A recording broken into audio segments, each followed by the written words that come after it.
전도서 9장 11절부터 18절 말씀 함께 읽겠습니다. 전도자가 인생의 그 일들을 살펴보았더니 예상 가능한 범주 내에서 인생이 진행되는 것이 아니다라고 하는 것이죠. 항상 인생에는 예외가 있고 변수가 존재한다는 겁니다. 그리고 그 인생의 변수는 예상하지 못했던 그때에 일어난다라고 하는 것입니다.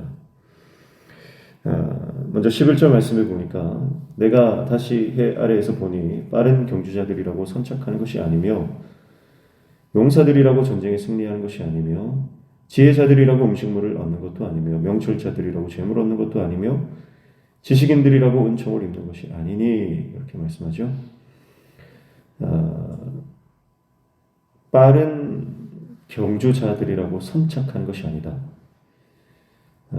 아무리 빠른 사람이라도 먼저 도착하는 법이 없다. 그것을 인생을 통해 보는 거예요. 내가 보았다라고 하는 이 표현은 전도자가 그의 삶을 통해서 경험한 사건이라는 겁니다. 그러니까 이건 체험적인 지혜죠. 책을 통해서 어떤 전해져 내려오는 이야기를 통해서 들은 것이 아니고 그가 삶을 통해서 직접 보고 체험하여 얻은 결론이다 이 말이에요. 경주자가 아무리 빠르다고 해서 1등하는 것이 아니다는 거예요. 그 경주하는 과정에서 많은 변수가 존재한다라고 하는 것이죠. 제가 함께 운동하는 목사님이 아이 운동회에 가서 이분이 굉장히 달리기를 잘하시거든요. 굉장히 빠릅니다. 그래서 이제 아들 이제 보는 앞에서 당당하게 자랑스럽게 1등을 하리라 생각을 하고 달리기를 했는데 1등으로 달려가다가 그만 넘어져가지고요. 대자로 쫙 미끄러져서 뻗었다는 거예요. 얼마나 민망했는지 모른다고 그런 얘기를 한 적이 있습니다. 저도 아이들 운동회 가서 학부모 달리기를 한 적이 있는데요. 제가 섰던 그 라인에 그 학교 아이들이 많이 다니는 태권도 관장님이 계셨던 거예요. 그래가지고 아이들이나 그 주위에 있던 학부모들이 엄마들이 전부 다 저쪽 라인은 저 관장님이 1등 하겠구나. 근데 그 관장님이 1등을 못했죠. 제가 같이 뛰었거든요. 제가 그 관장님하고 비교도 안 될 정도로 엄청나게 많은 차이를 간격을 돌리고 1등을 했거든요. 그러니까 사람들의 기대와 또 예상 가능한 것들 이런 것들은 여지없이 무너지고 여지없이 변수가 일어나는 것 그것이 인생이라는 겁니다. 내가 달려가다가 넘어질 수도 있고 장애를 만날 수도 있는 것이고 또 나보다 훨씬 빠른 사람이 등장해서 내 앞길을 이제 추월해서 가는 경우도 있는 것이고 그 인생에는 수많은 변수가 있다는 거예요.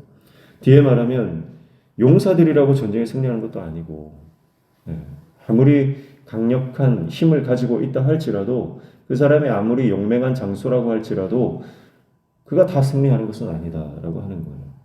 또 지혜자들이라고 음식물 얻는 것도 아니고 명철자들이라고 재물 얻는 것도 아니고 지식인들이라고 은총 입는 것 아니다.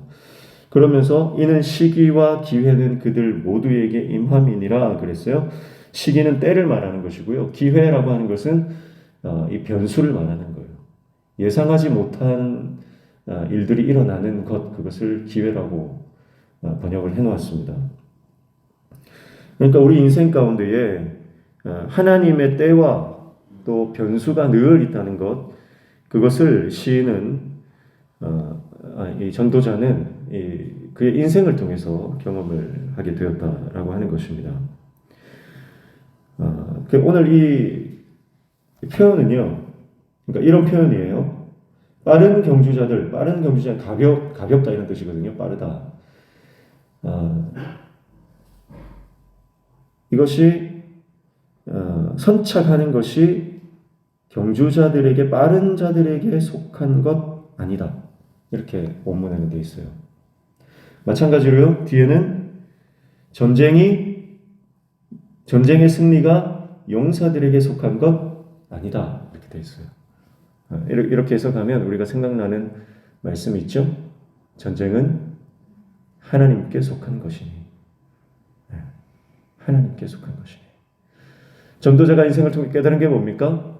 인생의 승리나 인생의 성공이나 인생의 행복 이런 것들은 사람에게 속한 것이 아니다라고 하는 것 깨달은 것.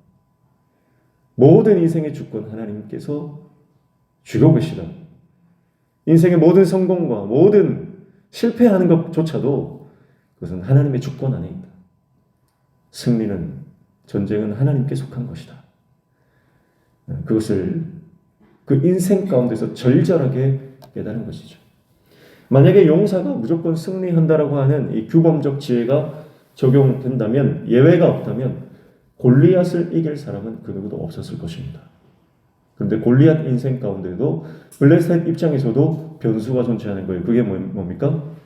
바로 다윗이라고 하는 아주 어린 소년이었습니다.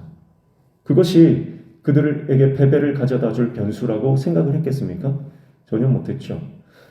그런 의미에서 인생의 변수라고 하는 것은 우리가 믿음으로 해석할 때 하나님의 간섭이다 이렇게 볼 수 있어요. 하나님의 간섭, 하나님이 함께 하시는 것, 그것이 우리 인생을 예외로 이끌고 가는 것이다. 그렇게 볼 수 있죠. 인생을 가만히 보면 하나님의 섭리를 이해할 수가 없고요. 왜 하나님께서 이러한 인생의 어려움들을 만나게 하시는지 이해할 수 없지만 분명한 것은 하나님께서 섭리하시고 간섭하시는 하나님의 때가 있다라고 하는 것. 그것을 전도자가 깨닫게 된 것입니다. 예상치 못하는 많은 어려움들이 당하지만 그런 인생의 변수를 극복하게 하는 것이 하나님의 변수인 줄로 믿습니다. 많은 어려움과 재앙들을 만납니다. 그러나 그 모든 어려움과 재앙과 아픔과 죽음까지도 넘어서게 하는 것, 그것이 바로 하나님의 변수죠. 지난번에도 우리가 함께 말씀을 나눴지만 인생에 예외가 없다는 거예요. 그러나 단 한 가지 놀라운 예외가 있었다. 그것이 바로 예수 그리스도다. 이렇게 말씀을 나누지 않았습니까? 네, 그렇습니다. 예수 그리스도의 그 십자가는 우리 인생의 최대의 변수입니다. 그래서 그 예수 그리스도를 붙잡을 때에 우리는 인생에서 만나는 세상적인 어떤 변수를 만날 때에 그것을 넘어서게 하는 하나님의 변수, 그것이 바로 예수 그리스도이시다라고 하는 것이죠. 그래서 예수 그리스도를 붙잡을 때에 우리는 인생에서 만나는 그 어떤 어려움과 어떤 환난도 넘어서는, 극복하는, 돌파하는 능력을 얻게 될 줄로 믿습니다. 12절 말씀해 보니까 분명히 사람은 자기의 시기도 알지 못하나니 물고기들이 재난의 그물에 걸리고 새들이 올무에 걸림같이 인생들도 재앙의 날이 그들에게 호련히 임하면 거기에 걸리느니라. 그렇게 말씀하죠. 자, 새가 이제 덫에 걸리는 것, 물고기가 그물에 걸리는 것은 그들의 인생 가운데 너무나 갑자기 닥치는 것이고 그리고 예상하지 못하는 그것이 인생의 변수입니다. 인간의 삶도 마찬가지라는 거죠. 이러한 재앙이 갑자기 닥친다. 예상하지 못하는 때에 이러한 재앙이 찾아온다. 그리고 순식간에 이런 일들이 벌어진다라고 하는 것입니다. 13절을 보니까 내가 또 해 아래에서 지혜를 보고 내가 크게 여긴 것이 이러하니, 해 아래에서 지혜를 보았다라고 하는 것, 그것도 체험적인 그런 고백입니다. 14절에 곧 작고 인구가 많지 아니한 어떤 성읍에 큰 왕이 와서 그것을 에워싸고 큰 흉벽을 쌓고 치고자 할 때에 그 성읍 가운데 가난한 지혜자가 있어서 그의 지혜로 그 성읍을 건진 그것이라. 그러나 그 가난한 자를 기억하는 사람이 없었도다. 이렇게 말합니다. 한 성읍에 큰 왕이 이제 침략을 했습니다. 그리고 그 성읍을 쳐서 멸하려고 하는 그때에 그 성읍 안에 가난한 한 지혜자가 있었다는 거예요. 이 지혜자가 그가 가진 지혜로 그 성읍이 완전히 파괴될 위기에서 구원해냈다라고 하는 말을 합니다. 이건 지어낸 얘기가 아니고요. 내가 보았다라고 하니까 이것이 실제로 있었던 일이다라고 하는 것을 알 수가 있습니다. 실제로 사무엘 하에 보면 세바가 반역을 했을 때에 그 세바가 도망간 그 성을 요압이 둘러싸서 그 성읍을 완전히 진멸하려고 했던 때가 있죠. 그때에 그 안에 있었던 한 지혜로운 여인이 있었습니다. 그 지혜로운 여인이 요압과 협상을 하죠.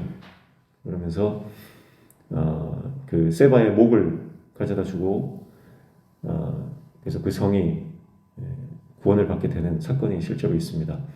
네, 여기에서 이 가난한 지혜자는 이 남성 명사로 되어 있기 때문에 그 여인이라고 보기는 좀 어려운데 하여튼 비슷한 그런 상황들이 있었던 것 같습니다. 그것을 보고 전도자가 그 사건을 신뢰를 소개를 하고 있는 거예요. 그런데 16절에 보니까 그러므로 내가 이르기를 지혜가 힘보다 나으나 가난한 자의 지혜가 멸시를 받고 그의 말들을 사람들이 듣지 아니한다 하였노라 그렇게 말합니다.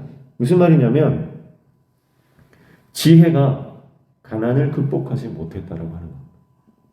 그가 가진 지혜로 그 성읍을 구원했고 그 모든 사람들을 살려냈지만 그가 가난하다는 이유 때문에 그는 기억되지 못했다.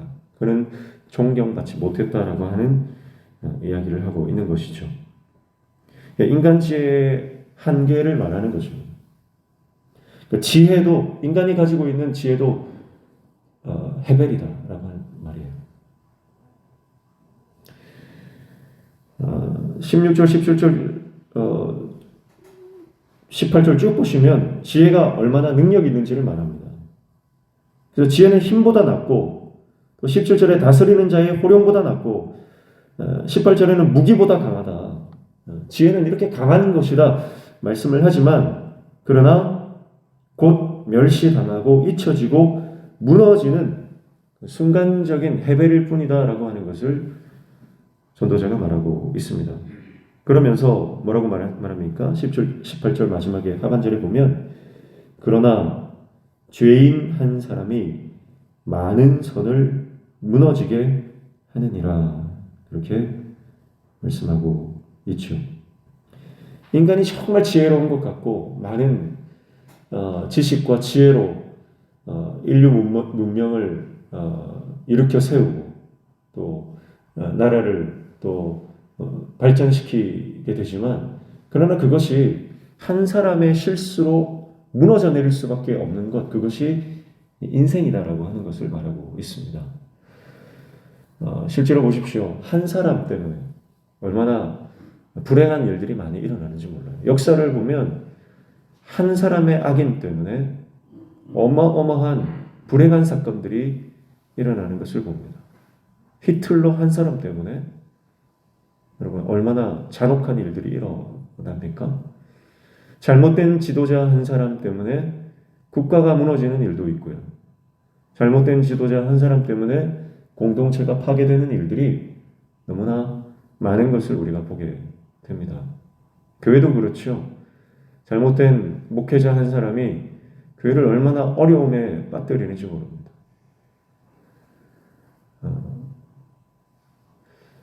숭례문 사건을 보면 알지만 한 사람이 불을 질러서 그 역사적 그 유물이 한순간에 잿더미가 되는 것을 우리가 봅니다.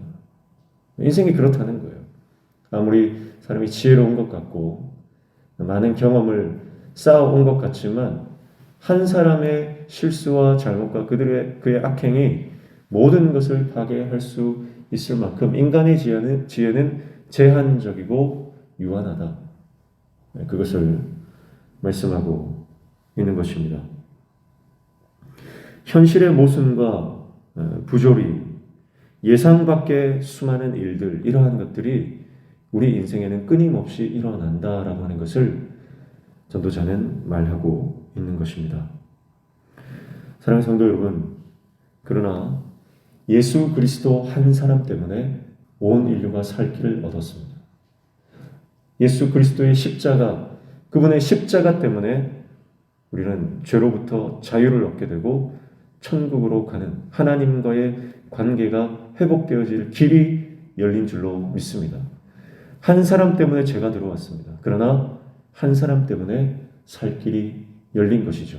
한 사람 때문에 모든 사람이 죽을 운명에 처해졌습니다. 벗어날 수 없는 그 숙명. 그러나 한 사람이 다시 그 모든 과거를 청산하시고 극복할 수 없는 인간의 숙명을 극복할 수 있는 길을 열어 주셨습니다. 놀라운 변수 예수 그리스도이십니다. 오늘 우리가 그 예수 그리스도를 깊이 묵상하는 하루 되시기를 축복합니다. 의인의 죽음, 예수님은 부조리한 현실 가운데 그 부조리함을 온몸 그대로 받아내셨습니다. 그리고 그는 의인이었지만 무덤에 묻혀야 했습니다. 그러나 그 무덤이 소망되게 하신 것은 그가 그 무덤을 빈 무덤 되게 하셨기 때문이죠. 그래서 그분은 부활하셔서 우리 모든 인생에게 소망을 주시고 부활의 그 소망으로 인생을 살아가도록 우리에게 희망을 주시는 것입니다.